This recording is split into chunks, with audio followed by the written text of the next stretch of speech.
Hi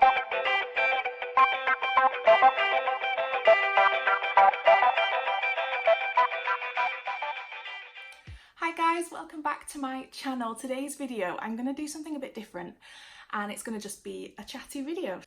So in today's video I thought I would chat about my journey so far and how I came to be a freelancer and some of the pros and cons of being a freelancer, because there are many highs and great things about being a freelancer, but there's also some lows. So I'm going to chat through them now, and maybe you're in the position that I was in a few years ago, thinking about whether to go freelance, and hopefully this video helps.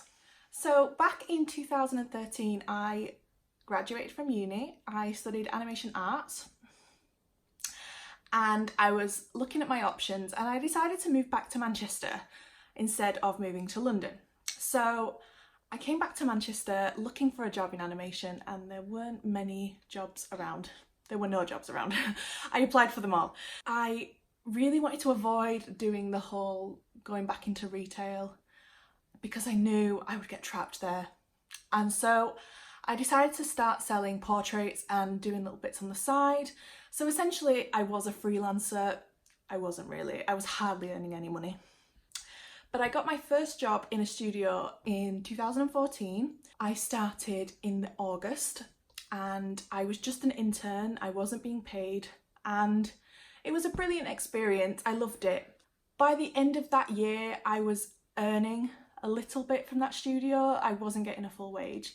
I was loving my time there. I was building my portfolio. I was having a great time. But by 2016, I was starting to get the itch to move on to something else. And it was mainly because the role I was in was becoming more of an admin role. I wasn't drawing as much anymore. I then received a message on LinkedIn from another studio asking what my availability was. They had a position come up that they would like me to interview for. And I chatted to my boss at the time and we decided that I would go for that interview. And it went really well. I was offered a job there. The pay was brilliant, big pay rise for me, but the main issue was the distance to the studio, the travelling, and I'd bought a house, so I wasn't able to relocate. So I sat down and I really weighed up my options. Where are you trying to go? So after a lot of back and forth, I decided to turn down the job offer. It was just the commute. I couldn't, as much as the money was brilliant, the commute was just too much. And I was really worried that I would never see my family. It was just going to be too much. So yes, I turned it down. But I also made the massive decision to quit my job and go freelance. So yeah, so I made the massive decision to go freelance. It was very scary. It was very scary. I went for it. I had no money saved, but it did pay off for me in that the studio that I had interviewed for offered me the job on a freelance basis. So I essentially did the same role, but I did it from home and I earned a bit more money. It was brilliant. So I went freelance. I worked for the rest of that year. I got some brilliant projects from different studios. It seemed like it was paying off. It was doing well. There were downsides. So the months where work was a little bit quieter, it is hard as a freelancer to, manage your money. I went into 2017 as a freelancer and we were doing great. And then in April, I received another LinkedIn message. LinkedIn is brilliant. Make sure you're on LinkedIn. That's my first tip. I received another LinkedIn message to say that a studio not far from me was looking for designers on a TV show and that I should definitely apply. So I was so hesitant because I was really enjoying freelancing, and the idea of going back into a studio and working, in Manchester, travelling, and it didn't appeal to me. But I thought, apply anyway. Apply, and if you get the job, then you can make your decision. But don't not apply and regret it. So I did. I applied. I was sent an art test straight away. I did the art test. I got invited for an interview. So I went for the interview. The interview went great. And literally the next day I received the job offer. So it was going to be a 10-month contract in the studio working on a TV show. So I sat back with my partner and We really thought about what we should do. Obviously, I was really, really loving freelancing, but this project and this studio, you know, I didn't want to miss that opportunity. So we went on holiday, we really chatted about it, and I ended up signing the contract while I was in Greece. So I signed the contract and it was decided that I would start work in the June. So exactly a year after I went freelance, is it? Hang on. Yeah, so exactly a year after I went freelance, pretty much to the day, I was signing a contract to go back into a studio. But I was really, really excited. I was looking forward to meet new people. Yeah, I was just so excited. So I went back into the studio. The first few weeks were so brilliant. I absolutely loved it. But 2 weeks in, something happened. This guy. 2 weeks in, I found out I was having a baby. Yeah. He was coming. I was absolutely terrified to tell the studio, but they were brilliant. I could not have asked for better. So the 10-month contract that I'd signed meant that I would normally be finishing work on the 1st of February 2019. I worked all the way through my pregnancy and I left for maternity leave when I was 37 weeks and he was born 2 weeks later. So I knew when I went back into the studio that it was just going to be, you know, a short-term contract and that I would be back freelancing once I'd had Luca. I don't think I would have said yes if it was going to be a long-term thing.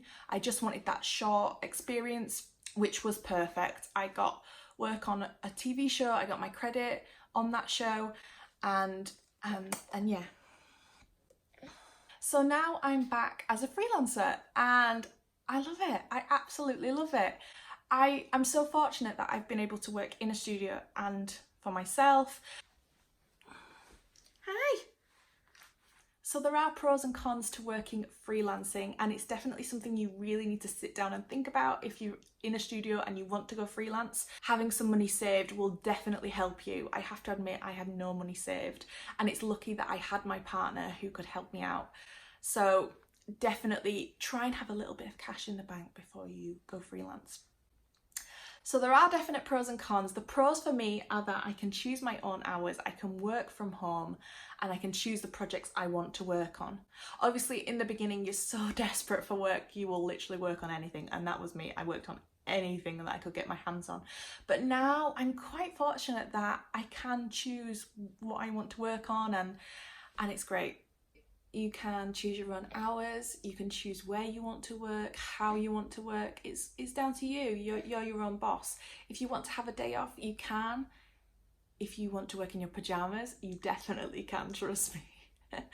Being just your own boss, I just love it. I love that everything I do every day is for myself and it's for my brand, my business, and everything I do is growing that. Don't get me wrong, I do love working in a studio and working with a team. That's one thing that I miss while being a freelancer, is working with a team. I love working together to get a final episode or advert or something finished together as a team. And now I suppose I do work with teams in studios from home, but I miss that face-to-face. That is tough sometimes. The cons, however, if you're not working, you're not earning. You know, being able to go on holiday now, you know, is harder. When I worked in a studio, I had holiday allowance. I could go on holiday when I wanted, obviously book the time off. Now it's a bit more difficult. I need to plan if I want to go away and have some money in the bank to cover bills. Other cons are sorting your own tax out, invoicing people. That is an absolute nightmare sometimes. Just this week I've had to wait for an invoice to be paid and had to chase people for it.